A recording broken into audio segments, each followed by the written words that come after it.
இன்னைக்கு நான் உங்களுக்கு செஞ்சு காமிக்க போகுது பேச்சுலர் ரூம்ல நான் இருக்கும்போது எப்படி இந்த மேகியை நான் செய்வேன் அப்படின்னா உங்களுக்கு நான் செஞ்சு காமிக்க போறேன். ஸோ இது பாத்தீங்கன்னா ரொம்ப சிம்பிளா இருக்கும். டக்குன்னு உங்களால ஒரு மேகியை செஞ்சு சாப்பிட்றதுக்கு வசதியா இருக்கும். சரி வாங்க அதை எப்படி செய்யலாம் அப்படின்னு பார்க்கலாம். நம்மக்கிட்ட 2 பாக்கெட் மேகி இருக்குது. ஸோ அதுக்கு பார்த்தீங்கன்னா ஒரு சின்ன பாத்திரம் போதும். ஸோ அதை வச்சு நம்ம செஞ்சிடலாம். ஸோ நம்ம பார்த்தீங்கன்னா இந்த பாத்திரத்தை நம்ம எடுத்துப்போம். இது கரெக்டாக இருக்கும் 2 மேகிக்கு. ஸோ இந்த பாத்திரத்தையே நம்ம மேகி செஞ்சு இதிலேயே நம்ம சாப்பிட்டுக்கலாம். ஸோ நாம் பார்த்தீங்கன்னா இப்போ பேச்சுலர் ரூமில் இருக்கோம் அப்படின்னா அங்கே பெரிய அளவு பாத்திரம்லாம் இருக்காது. ஸோ அங்கே இருக்கிறத வச்சு எப்படி சமைப்போம் அதுமாரி தான் சமைக்க போகிறேன். ஸோ நம்ம பார்த்தீங்கன்னா இந்த மாதிரியான ஒரு பெரிய டம்ளர் எடுத்துப்போம். ஸோ இதில் ஃபஸ்ட்டு ஃபுல் கிளாஸ் தண்ணி எடுத்துக்கோங்க. ஓகே, 2 மேகிக்கு பார்த்தீங்கன்னா 1.5 கிளாஸ் கரெக்டாக இருக்கும். ஸோ இதில் ஃபுல் கிளாஸ் எடுத்துக்கோங்க. எடுத்துக்கிட்டு அந்த பாத்திரத்தில் பார்த்தீங்கன்னா ஊற்றிடுங்க. ஸோ அதேமாதிரி பார்த்தீங்கன்னா இன்னும் ஒரு அரை கிளாஸ் எடுத்துக்கோங்க. ஓகே, இதிலே அரை கிளாஸ் எடுத்து அதையும் பார்த்தீங்கன்னா ஊற்றிடுங்க. ஸோ நீங்கள் வந்து 2 ஃபுல் கிளாஸ் எடுத்தீங்க அப்படின்னா உங்களுக்கு மேகி வந்து சூப் மாரி ஆகிடும். ஒருவேளை நீங்கள் சூப் மாரி சாப்பிட்ற ஆளாக இருந்தீங்க அப்படின்னா நீங்கள் 2 கிளாஸ் தாராளமாக ஊற்றிக்கலாம். பட் நான் பார்த்தீங்கன்னா மீடியமாக தான் சாப்பிடுவேன். ஸோ அதனால் நான் 1.5 கிளாஸ் ஊற்றிக்கிறேன். ஓகே, ஸோ இப்போ பார்த்தீங்க அப்படின்னா நம்ம ஸ்டவ் ஆன் பண்ணிடலாம். ஸோ தண்ணி வந்து லைட்டாக பாயில் ஆன பிறகு பார்த்திங்கன்னா நம்ம மேகியை க்ரஷ் பண்ணி போட்டுக்கலாம். இப்போ பார்த்திங்கன்னா நம்ம ஸ்டவ்வை ஆன் பண்ணியாச்சு. ஸோ அடுத்து நம்ம என்ன பண்ண போகிறோம் அப்படின்னா தண்ணி வந்து கொதிக்கிற வரைக்கும் கொஞ்சம் வெயிட் பண்ணுவோம். அது கொதித்த பிறகு பார்த்திங்க அப்படின்னா நாம் வந்து மேகியை நல்லா க்ரஷ் பண்ணி போட்டுக்கலாம். மேகி வந்து நீங்கள் ஃபுல்லாக போட்டிங்க அப்படின்னா உங்களுக்கு கிண்டுறது கஷ்டமாக இருக்கும். ஸோ க்ரஷ் பண்ணி போட்டிங்கன்னா கிண்டுறதுக்கும் ஈஸியாக இருக்கும். சாப்பிடும்போது பார்த்திங்கன்னா உங்களுக்கு இன்னும் கொஞ்சம் ஈஸியாக இருக்கும். ஓகே, ஸோ மேகி வந்து நல்லா க்ரஷ் பண்ணிக்கலாம்.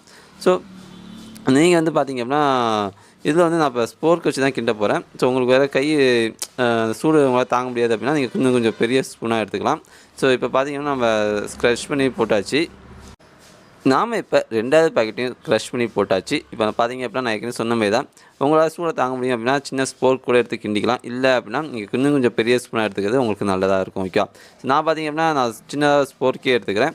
ஸோ இதை எடுத்து நான் பார்த்தீங்க அப்படின்னா நம்ம மேகி நல்லா கிண்ட போகிறோம். ஸோ தண்ணி பாயில் ஆக ஆக மேகி பார்த்திங்கன்னா நல்லா சாஃப்ட் ஆகிடும்.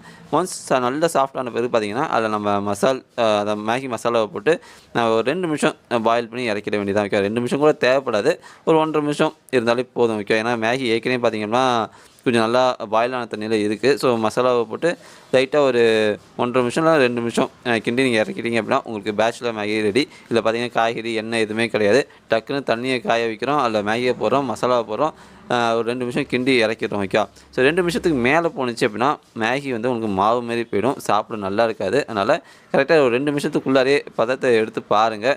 நல்லா ஒரு சாஃப்டாக இருந்துச்சு, மேகி ஒட்டிக்காமல் இருந்துச்சு அப்படின்னா நீங்கள் அடுப்பு ஆஃப் பண்ணிவிட்டு எடுத்துடலாம். எடுத்து ஒரு 1 நிமிஷத்துலேயே பார்த்தீங்கன்னா நீங்கள் சாப்பிடவும் ஆரம்பிச்சிடலாம். ஓகே, ஸோ நான் சொன்ன அளவுக்கு தண்ணி ஊற்றுனீங்க அப்படின்னா உங்களுக்கு வந்து ஒரு நார்மலான மேகி கிடைக்கும். ஸோ சாப்பிட்றதுக்கும் உங்களுக்கு நல்லாயிருக்கும். இல்லை நீங்கள் சூப் டைப் போகிறீங்க அப்படின்னா இன்னும் ஒரு 1.5 கிளாஸ்க்கு பதிலாக 2 கிளாஸ் நீங்கள் தண்ணி ஊற்றிக்கலாம். ஓகே, ஸோ மேகி பார்த்திங்கன்னா இப்போ ரெடி ஆகிட்டு இருக்குது. ஸோ எனக்கு தெரிஞ்ச ஃபஸ்ட்டு டிஷ் எதுன்னு பார்த்தீங்கன்னா மேகி தான். அடுத்து தான் பார்த்தீங்கன்னா ஒவ்வொன்றா நான் கற்றுக்கிட்டேன். ஸோ அடுத்தடுத்த டிஷ்ஷஸ் பார்த்திங்கன்னா நம்ம சேனலில் வரப்போகுது. ஸோ நம்ம சேனலை மறக்காமல் சப்ஸ்கிரைப் பண்ணி வச்சுக்கோங்க. ஸோ மேற்கொண்டு நம்ம சேனலுடைய வீடியோ குவாலிட்டியும் நம்ம இம்ப்ரூவ் பண்ணுறதுக்கு என்னென்ன வழி அப்படிங்கிறத சொல்லிட்டு நாங்கள் டிஸ்கஸ் பண்ணிகிட்ருக்கோம். ஸோ இந்த வீடியோ இவ்வளோ தான் பொறுமையாக பார்த்துக்க இருந்துச்சு. ஸோ மேகி பார்த்திங்கன்னா சூப்பராக வந்துட்டு இருக்குங்க. அந்த மசாலா எல்லாமே மேகியில் பார்த்திங்கன்னா ஜெல் ஆகிட்டு இருக்குது. நம்மளுடைய மேகி பார்த்திங்கன்னா ரெடி ஆகிட்டுங்க. இப்போ சாப்பிட்றதுக்கு அருமையாக இருக்கும். ஸோ இதை நீங்கள் ட்ரை பண்ணி பாருங்கள். ட்ரை பண்ணி பார்த்தீங்க அப்படின்னா மறக்காமல் கமெண்ட்ஸ் தெரியுங்க. அண்ட் தேங்க்ஸ் ஃபார் வாட்சிங் திஸ் வீடியோ ஒன்ஸ் அகெயின்.